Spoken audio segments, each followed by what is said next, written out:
How to fix invalid destination address in ThinkPhone 25.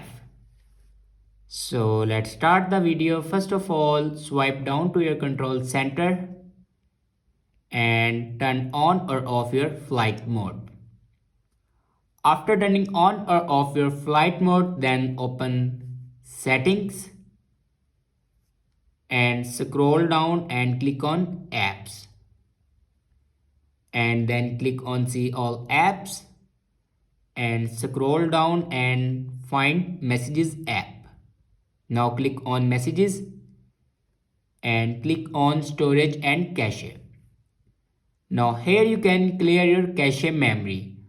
After clear your cache memory, then go back and scroll down in last and click on system and click on reset options. On top you can see the option reset mobile network settings. Now click on it and click on reset settings.